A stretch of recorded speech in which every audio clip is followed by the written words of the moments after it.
आप देख रहे हैं भायंदर संवाद। नमस्कार, आप देख रहे हैं भायंदर संवाद लाइव। मैं हूं साक्षी सेमवाल। सबसे पहले आपको हम एक वीडियो दिखाते हैं, उसके बाद उस वीडियो पे चर्चा करेंगे। ठीक है, हम एलिना सोसाइटी से हैं, मैं वहाँ का सेक्रेटरी हूँ।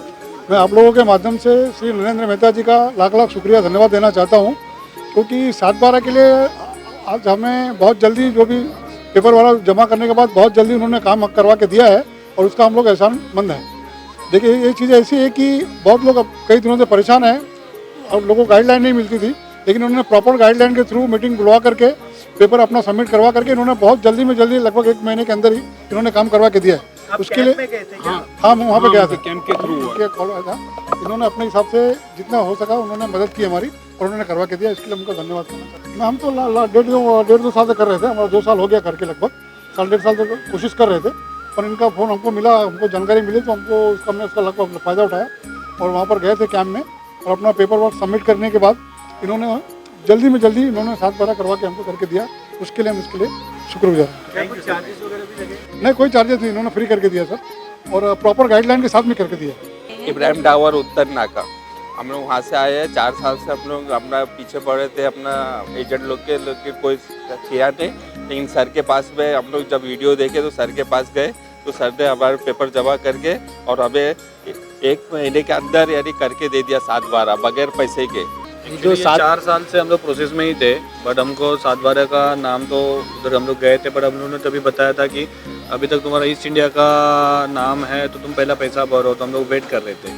फिर बाद में सर जी का सरकार भी नहीं था तो हम लोग किसके बाद हम लोग थोड़ा टेंशन में ही थे। फिर अभी लास्ट संडे उन्होंने मीटिंग रखा और हमको जो आश्वासन दिया था वो एक हफ्ते में हमको करके दिया, तो हम उनके बहुत आभारी है और ऐसे आभारी रहेंगे उनके। और हमको ऐसे ही आमदार चाहिए जो हमारा काम तुरंत करे, और सबको यही निवेदन है कि आपका कोई प्रॉब्लम रहेगा तो एक बार आमदार सर से मिलो, आपका सोल्यूशन 100% यहाँ पे मिळतं।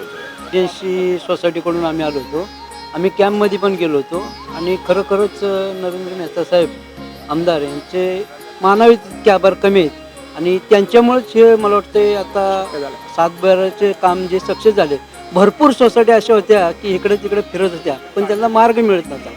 ह्या साहेबांमुळं एक चांगला मार्ग मिळाला आणि जी अडकलेली लोक होती मीरा भाईंदरमध्ये सगळे म्हणजे व्यवस्थित कारभार नव्हता, ह्या 7/12मुळे खरोखरच लोकांचं चांगलं काम झालेलं आहे असं, त्याच्याबद्दल आमच्या सोसायटीतर्फे मी त्यांचं खूप खूप आभारी आहे। दरअसल आपको बता दें, काफ़ी लंबे समय से डीम कन्वेंस और 7/12 की जो समस्या थी, जिसके चलते मीरा भाईंदर के लोग जो हैं वो काफ़ी परेशान थे, और इसी समस्या को मद्देनज़र रखते हुए जो डीम कन्वेंस और 7/12 की जो प्रॉब्लम थी उसके चलते एमएलए नरेंद्र मेहता ने कैंप्स का जो है मीरा भाईंदर में जगह जगह कैंप्स का आयोजन किया, जिसमें लोगों ने बढ़ चढ़ के हिस्सा लिया।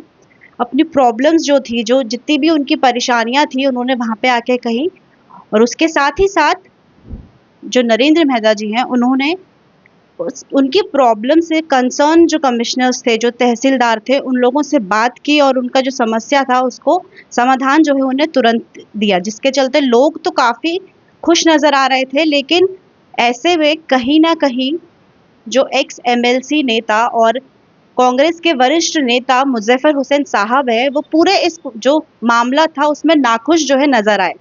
जिस तरह से तहसीलदार कार्यालय में कन्वेंस के नाम से 7/12 बदलने के नाम से शिविर लिया गया, मतलब लोक प्रतिनिधि आज तक के पूरे दुनिया हिंदुस्तान के इतिहास में किसी भी गवर्नमेंट ऑफिस में, हम भी एमएलए एमएलसी रह चुके हैं, कांग्रेस की सरकारें रह चुकी है, मगर एक एमएलए जाकर के तहसीलदार के कार्यालय में बैठ के शिविर लेता है, ऐसा कहीं देखने नहीं मिला। मैं आपके माध्यम से तहसीलदार को, सभी प्रशासन के लोगों को, चाहे पुलिस हो, कॉरपोरेशन हो, राशनिंग डिपार्टमेंट हो, इन सबको चेतावनी देना चाहता हूं कि अगर आपने सत्ताधारी का इस तरह का शिविर आपके दफ्तर में लिया, आपको सभी पॉलिटिकल पार्टी को इसी तरह से एंटरटेनमेंट करना पड़ेगा, और अगर नहीं करोगे तो आपके दफ्तर पे आंदोलन किया जाएगा। ये आपके माध्यम से मैं सूचित करना चाहता हूं। अब ऐसे में सवाल ये खड़ा होता है कि एक तरफ जहाँ पे जो लोग हैं वो खुश हैं, जो लोग हैं उनको जो प्रॉब्लम है उसके सॉल्यूशन उनको मिल चुका है, लेकिन कहीं ना कहीं मुजफ्फर हुसैन साहब का इस तरीके से नाखुश होना ये सोचने पे मजबूर करता है कि क्या यहाँ पे जो निजी राजनीति है वो हमें देख रहे हैं, क्योंकि एंड ऑफ द डे जो लोग हैं उनकी प्रॉब्लम का सोल्यूशन यहाँ पे हो रहा है। हालांकि मुजफ्फर हुसैन साहब का कंसर्न ये होना चाहिए था कि चाहे पक्ष हो चाहे विपक्ष हो, लोग जो है मीरा भाईंदर की जो जनता है उनको कहीं ना कहीं जो है डीम कन्वेंस और 7/12 के जो काफी लंबे अरसे से समस्या चली आ रही थी उसका जो है सोल्यूशन मिल चुका है। किसी व्यक्ति विशेष को ना ध्यान में रखते हुए जो जनता है, आम जनता है, वो अब राहत की सांस जो है ले रही है। अब इसके जवाब में या यह कह सकते हैं जो सवाल मुजफ्फर हुसैन ने उठाए हैं इसके चलते एमएलए नरेंद्र मेहता ने भी इस पे जवाब दिया है। आपको सुनाते हैं क्या कुछ कहा है उन्होंने। कांग्रेस के पास कुछ बचा नहीं है, कांग्रेस जिंदा है ये कैसे बताएंगे? तो हर समय कुछ ना कुछ आरोप लगाना, कहीं बोर्ड लेके खड़ा होना, कहीं यही काम है अब, इसलिए वो करते। रहा सवाल जो कैंप मैंने लगाया था, किस लिए कैंप लगाया गया था कि शहर में बहुत सारे लोग ऐसे हैं जिन्होंने कन्विंस तो किया या डीम कन्विंस किया, 7/12 फेरफार पे नाम नहीं होता था।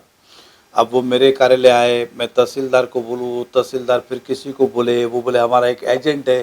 तो ये मोदी जी की और फडणवीस जी की सरकार है या काम करने में हम विश्वास रखते हैं। उस कैंप के अंदर आए, 150 लोगों ने अपने नाम दिया, 150 लोगों में से कई लोगों के अधिक से ज़्यादा 7/12 हो गया और फ्री में हुआ। पहले यही 7/12 करने के लिए बीच में दलाल और एजेंट लगते थे और वो एजेंट कोई 50,000 लेता था, कोई लाख लेता था। अब तहसीलदार साहब और तलाटी और हमने मिलकर सबका काम फ्री में किया है। तो स्वाभाविक है हम जनता का काम कर रहे, कोई हमारा काम करने वहाँ नहीं गया था या हमारी प्रॉपर्टी खरीदने और बेचने का काम नहीं चल रहा था। पब्लिक का जो काम था हम अपना काम इसी तरह से करते रहेंगे, उनको क्या करना है वो करें। अब फैसला जनता के हाथ में है क्योंकि लोग अब समझदार हो चुके हैं। हमें लगता है इसका रिजल्ट जो है, इसका जवाब जो है जनता आने वाले चुनावी इलेक्शन में जरूर देगी। मीरा भाईंदर की तमाम ऐसी छोटी बड़ी खबरों के लिए देखते रहे भाईंदर संवाद।